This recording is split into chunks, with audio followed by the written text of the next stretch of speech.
Sylvia Hristakeva. She's an assistant professor of marketing at Johnson School at Cornell University. She's an expert of vertical constructs, so-called marketing channel, advertisement in various sectors such as retail or healthcare. Today she's gonna talk about the really interesting research about weight control drugs.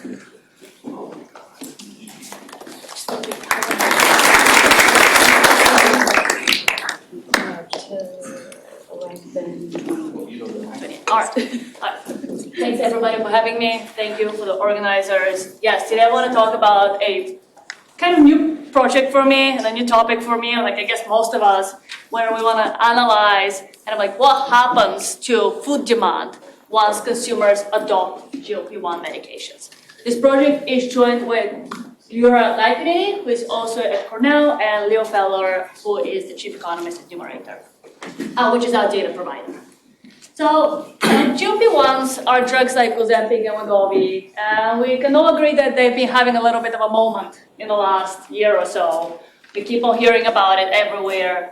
The drugs were developed initially to mimic the hormone of GLP-1 regulating blood sugar, and that's why they were really effective for treating diabetes or managing diabetes. With time, we also discovered that they're really good at suppressing appetite, so we started also using them for weight loss regulation. And like nowadays, we're kind of getting a lot more studies and analysis to figure out, like, hey, are they good at also reducing the risk of additional diseases?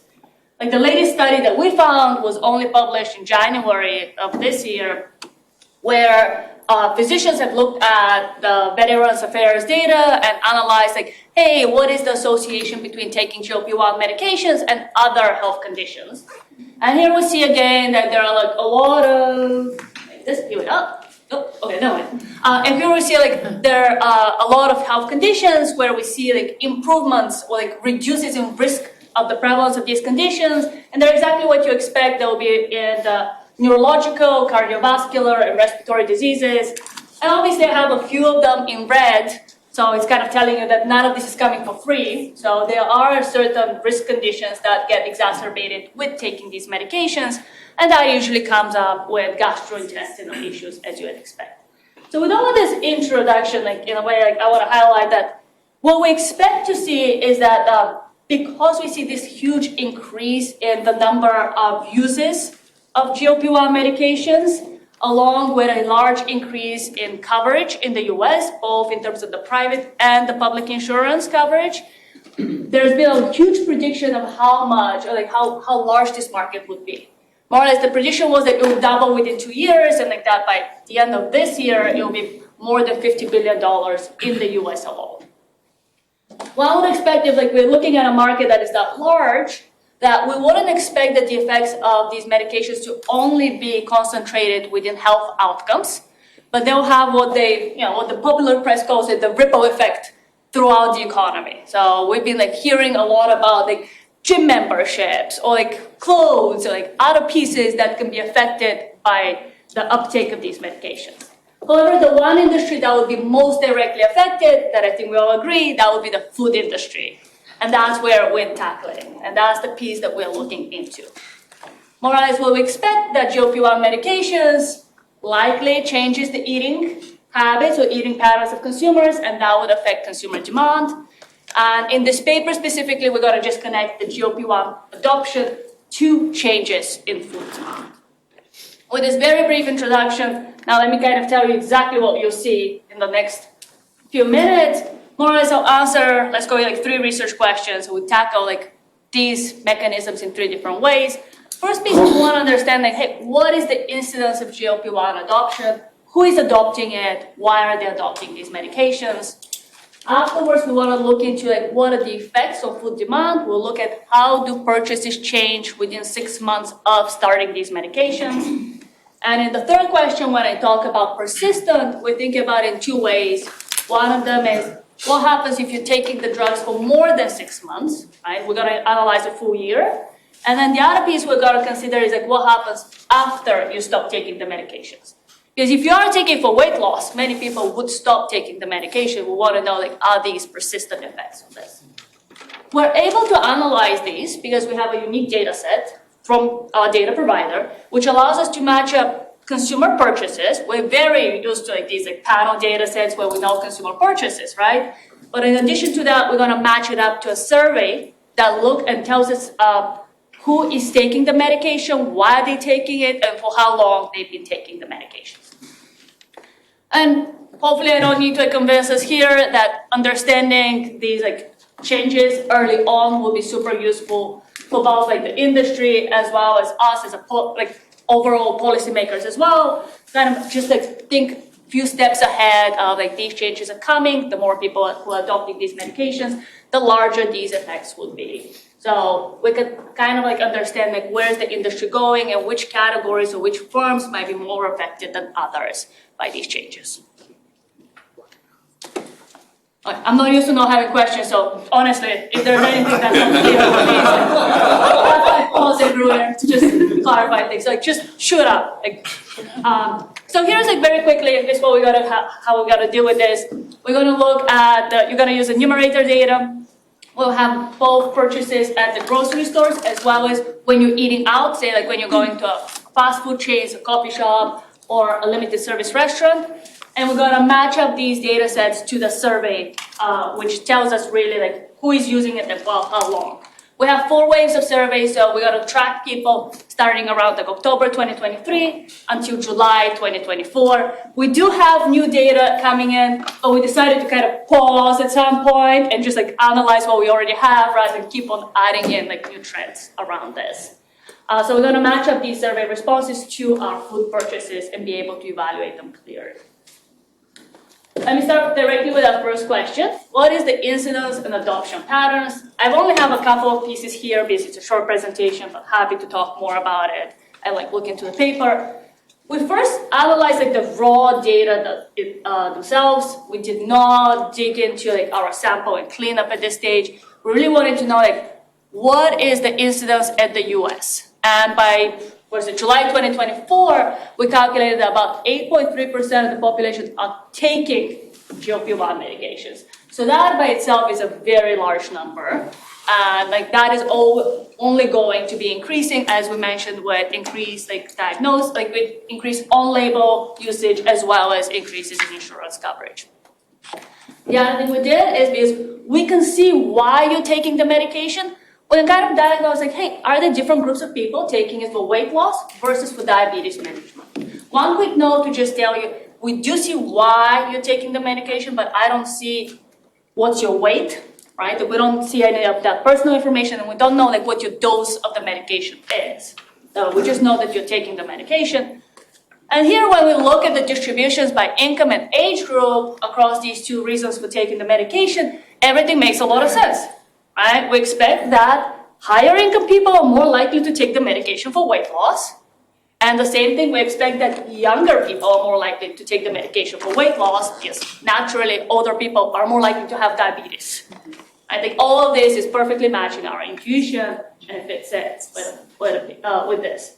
I didn't have this on the slide, but we also find we have additional data to show that, again, as expected, people taking the drug for weight loss are more likely to pay out of pocket, which again like reassures us that what we're seeing in the data is truly what's happened. Now I'm going to jump straight into like the meat of the paper. So what happens to consumer demand for food? Very briefly, like I'm going to stay like top level on how we're going to analyze this. But more or less what we're going to do is we're going to take our adopters. We have about 2,500 people who adopt the medication. And we're going to compare the changes in their demand and changes in their purchases after they start taking the medication relative to what we call a control group of 4,000 people who are very similar in terms of their incomes, age, demographic profile, and purchases before, right? So they have like similar shopping baskets before it. We're going to do our analysis at the household level. So there we're going to be capturing both a direct effect and anything that comes up as a spillover.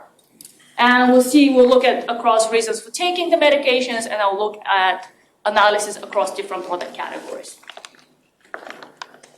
I'm going to skip my equations, but we're going to do like that. But the one thing I don't want to skip is the interpretation of our analysis. So our framework would allow us to capture, and because we're going to be comparing people taking versus people not taking the medication, we're not worried at all about inflation or other macroeconomic shocks. But what you might worry about is that the people who take up these medications also do other things, right? If I am diagnosed with diabetes, I might change my diet irrespective of the medication, right? Even when you're doing a weight loss, like you might change things in other ways, talk to a nutritionist. So we're very, very upfront about this, that whatever we capture, we'll capture both the pharmacological effect as well as any of these, we'll call them behavioral aspects of choosing to take control of your weight or choosing to take control of your health. We don't think that is necessarily a bad thing, because that is the object of interest when you want to understand what is the impact of specifically these medications on food demand. You want to understand exactly how it's going to play out with both the pharmacological plus these additional behavioral aspects. And kind of like in the more formal way, the way we think about what we're going to capture is an ATT, so like an average treatment effect on the treated, like people who choose to adopt the medication.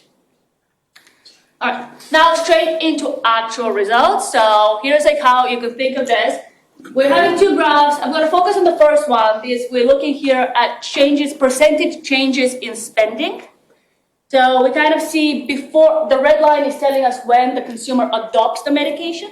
So before adoption, we barely have it, more or less we have the same amount, like the same trends between the adopters and the non-adopters. But after you start taking the medication, we start seeing that decrease that relatively quickly reaches like what we call like its steady state of around like 5 to 6%. And on the second graph, I show the same thing using quantities instead of spending, just to confirm that it's not necessarily people switching from more expensive to cheaper products, but instead you're just buying fewer items. We're also looking now, like we can look into the same thing, but more of like an overall impact rather than looking at each month at a time. I can look at what is the effect for the 6 months after you start adopting the products. I mean, go into like a graph piece version of this. And here I have separately analyzed this for like the overall effect, which is 5.5%, but then we can look at it separately for diabetes versus weight management. And here we see kind of they're more or less the same. But interestingly, we see very different adjustment between lower and higher income individuals, where we see like a much larger drop at the higher income individuals. I think the decrease is about 8.6% there. And if you are thinking about it from an industry perspective, that's why we also put in like the dollar values next to it. Obviously, high income individuals are the ones where you have like the largest drop, both in terms of the number as well as what is the share of the spending at a grocery store. All right. So the other thing we did is, let me just come back to it. So this kind of tells us a little bit more about the consumers and how they're adjusting. But all of us want to know, like, well, they're shopping less, but are they buying better stuff? Are they changing their categories in different ways? We have two ways in which we looked into this. One of them is we analyzed the changes in spending across different categories. And here we're looking at 40 different categories. And that's what I have plotted here. I know there's a lot of numbers and things, so let me describe precisely what we see here. I have our estimates, and we've sorted them from the largest decreases, which is chips and other savory snacks and sweet bakery, to the least, like to the smallest decreases on the right-hand side, which is yogurt, fresh produce, and meat snacks. We also color-coded like things in blue and yellow that are sweets and snacks, like the things that are more like the finger food, the stuff that is not really filling, but pieces that we eat when we are like stressed out or when we are on a binge. Because we kept on hearing on Reddit and other places that this is the piece that people, like this is the easiest thing for people to cut out once they start these medications. And it's clearly seen that these are the categories that are having the largest decreases. The one really interesting thing that we found, like at least like in our mind, is that most of the categories are going down. And even though I have this one in green, it's like as if it's going up, it's not necessarily going up. It's just these are the categories that are least affected. So more or less like spending is going down across the board and your shopping basket is getting healthier, mainly because you're eating less of the things that are bad for you. Or at least whatever the USDA tells us, the things that are bad for you. I don't have this in this slide deck, but we just added like these additional results that look into like kind of like combine like all of your shopping pattern, like all your shopping baskets into like a healthy eating index style calculation, and it's very clear that your healthy eating the index increases after you start taking the medication. So it's not just like you're not better off because you're eating less, you're also better off because you're eating less of the things that are really bad for you. Yes. I have 2 quick questions for you. This on a dollar basis or on a quantity basis? This is dollar spending. Okay, and then so if it's dollar spending, I'm wondering in the data, if I understand you correctly, you have access to like individual item purchases, is that correct? Yes. Did you notice anything going on with like premiumization? We're not touching that. Yeah. Great. So there are a lot of really cool things that can happen and like that we can look into this. Some of the reasons why we haven't done this, and like everybody's kind of there. I looked at it separately, right? Like you can look at like alcohol, and I've looked at the data, but I'm not allowed to share like the split between like different alcohol purchases. There are a lot of interesting things, so like looking at the company. We just had to also work with our data provider on like what we are allowed to look at or not, and I kept this more as an academic paper where we're thinking about broadly what can we learn about this rather than like on the consulting side of it. But especially for the lower income consumers, we were thinking, like, are you substituting just like to cheaper products? Which at least like, we have everything at the quantity side, and that doesn't seem to be driving any of our results. All right. Now, we did the same thing, and we like replicated, looking at like what about food away from home, right? Like maybe you can tell me like, hey, grocery spending is going down, but what if you're just buying more at McDonald's, right? Like eating more out, and instead we see also that is going down. So we have both grocery spending and food away from home going down. That's the first big piece, like purchases going down. 5 to 8%, depending on the groups of people you're looking into that. And that can be relatively sizable if you think about the food industry and the retail sector, where we're working on very, very tiny margins and markups. Right? As Koske said, like my first research projects have been always about like retailing and grocery stores and vertical contracts. So when you're working on like these like very, very low margins, these decreases, even though they might look small, can like add up really badly. So then what happens in terms of persistence? And as I mentioned, right, we're going to look at it from 2 different perspectives. First one is, well, what if you're taking the drug for more than 6 months? And like, what if you're taking the drug for 12 months? Are these patterns changing? And we were initially worried that they might change for like 3 reasons. You might build tolerance, so you need to keep on increasing the dose. We don't know who is increasing the dose and who is not. Like there's a lot of adherence issues. Changes in motivation, again, if you reach your weight goal, you might not be serious about it, or if you reach like some out of weight, like if you reach like a stable place with like your diabetes management, you might start slacking off, and more technically, like we might have some selection issues. So again, we're going to just analyze our results separately for this. For a second, back to my graphs here. This is what we saw before. This is from before. This is like the first 6 months. And now when we add in the second 6 months, like that's like the ones in like lighter colors, we're seeing at least like our interpretation is like things look like very similar. One might say for weight loss, we do see a little bit more of that decrease because either you just like reached a level or like you reached your weight goal, so like you're not as interested in this anymore. But when it comes to that, especially when it comes to diabetes management and overall, we're seeing that persistence. The second way in which we might worry about persistence is what happens after you quit. Like really nicely, we see a lot of people quitting as well in our sample. We have about 900 of them. Unfortunately, I don't know why you quit.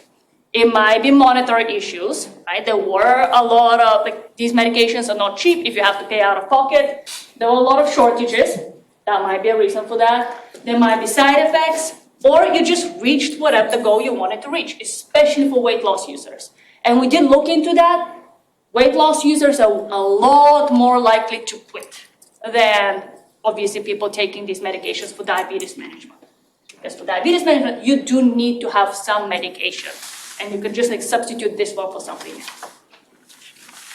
The way we thought about, like hypothesized around this is that on the one hand, we might get persistent effects if you had some habit formation, right? You had like 6 months of like taking the drug and doing really well and like decreasing your shopping basket, so that might stick around.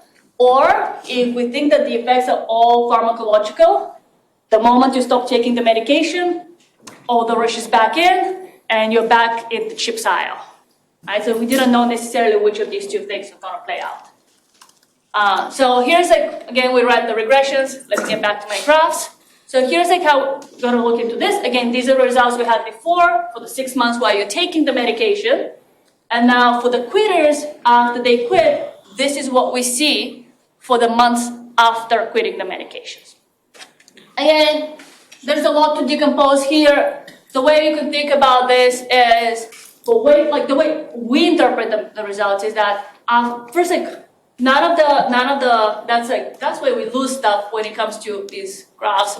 But let me get into my table. None of these results are statistically significant afterwards, right? It's more or less like after you quit the medication, the changes in the spending is not differentiable from zero, even though I have these when I have the parameters estimated. But it's very clear for weight loss that the 1.4% is so close to zero, it's indistinguishable from it. So more or less for weight loss, we can definitely say after you stop taking the medication, you're back to usual.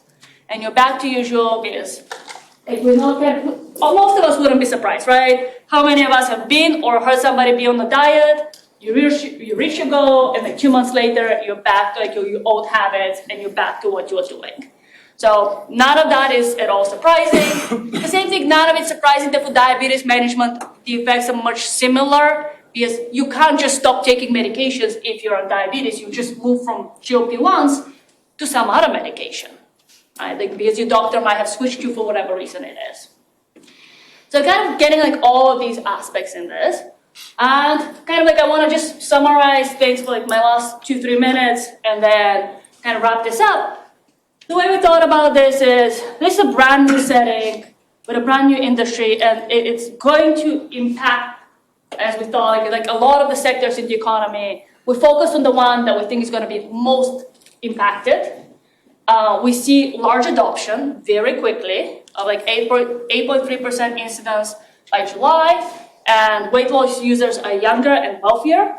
We see large changes in purchases for the adopters. And obviously that's going to be more and more important for the industry the larger the incidence rate is. And when it comes to persistence, well, now the analysis become a little bit more interesting and a little bit more nuanced, where we see that yes, for certain consumers, the persistence stays there, especially for diabetes management.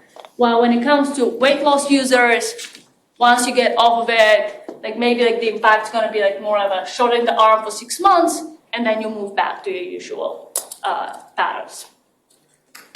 Overall, why would we care about this? Well, the first piece is truly to help us understand what are the industries, what are the categories that will be most impacted by this. Right? Initially, before we looked into this, there was a lot of talk that we'll start eating more meat, or we'll start doing other things more, right? You start eating better, fruit and vegetables more. And our results are showing us that no, everything's going down. It's just certain categories are being affected more than others. But that doesn't mean that we're only thinking of negative research and negative impacts. We can still say well, there's still room for movement, and companies are already picking up on that. They're trying to market their products as GLP-1 friendly, whatever that's supposed to mean. It's kind of still there is a pattern in the market. There is there's going to be a large group of consumers going and thinking, taking these drugs and thinking about these decisions. So that allows us to think more about, from our results, what can we infer are the categories that will be least affected. Right? Then you can think about the small portion aspects, that's why we had the yogurt, we had some nutrition bars that were least affected. So you can think of on-the-go smaller items are definitely going to be a big part. And I can't just not leave us with thinking about retailers and retail space, because that's where I started my career in marketing. It's all about how retailers should be thinking about their shelf space. But then you can think about also from that aspect, we had a lot of products that were the baked goods were the ones that were getting hit by a lot. And that's a lot of shelf space that can be repurposed in other ways. Overall, right, all research is only as good as what you can find right now. We definitely look at this like very quickly and wanted to analyze what is happening right now. But it's going to be very important to understand first, like what is happening in the future. Like what if like you're taking the drugs for like 2 years, 3 years down the road? How is that affecting you month? Then the other piece we want to think about is our weight loss. Is this going to be the next dieting and Botox? Right? It's kind of like you come in, you reach your weight goal. A year and a half later, you're back on the wagon, so you get back on it, and then you reach your weight goal again. Or it's like, is this going to be like a weight management tool, or something that you only take once in a while? And overall, kind of like the one thing that we can't touch, but most of us are super interested as well, is like, how is this impacting overall health? We'll leave this like for other projects in other shapes of work. Thank you very much.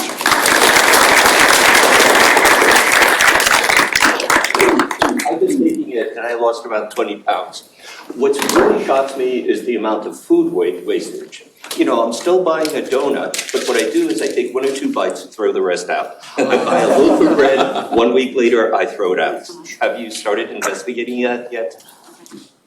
No, but I love it. It's like that is the way it's telling me like from the consumer's perspective, what we're calculating is even a lower bound. Right? From the first perspective, they don't care if you eat it or throw it away, but from the consumer health and the policy perspective, it's a really good point that we're just doing a lower bound on what might be actually happening.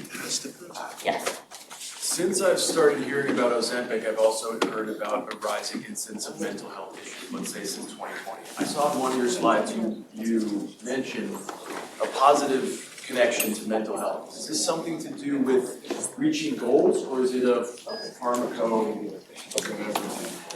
I would not go there. I mean, if anything, I'll say like that. I'll refer back to like that Nature Medicine study where they actually go into like each of the diagnoses separately. But we can only say what we can say. All right. Yes. I mean, firstly, what an amazing study. I thought that was super useful and very interesting. The numerator data is providing a really nice foundation, it seems from a quantitative perspective, either through your study or others that you know of. The contextual environment, for example, your hypothesis around which we end up backlinks to the chip aisle, that suggests that perhaps people have stopped going down the chip aisle, or are they going down the chip aisle but just therefore not tempted by the products and not purchasing them? That feels like a qualitative contextual gap. Have you got any sources of that qualitative data at this stage, or is that a miss? No, we haven't seen any of this, but Numerator's been great, and they keep on working on running surveys, so that can help out with it. Was there a narrow definition of what GLP-1 brands were included in the study, because there's a big difference between them?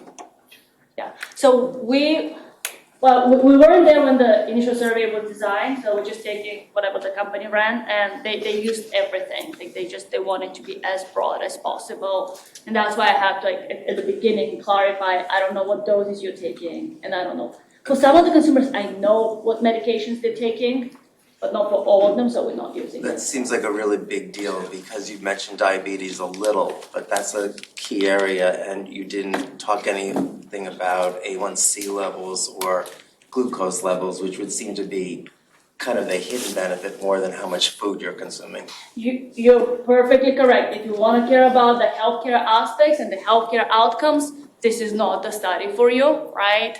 Like, I don't have health outcomes here. I'm pretty sure we're going to start looking into this a lot more with Medicare data. That will be the proper data set for that. At this point, this is more for truly thinking about like the business world and how we want to think about it, right? Like, step 1, healthcare outcomes, completely agreed. Step 2, ripple effects through the economy, and this is where we are at. Yeah.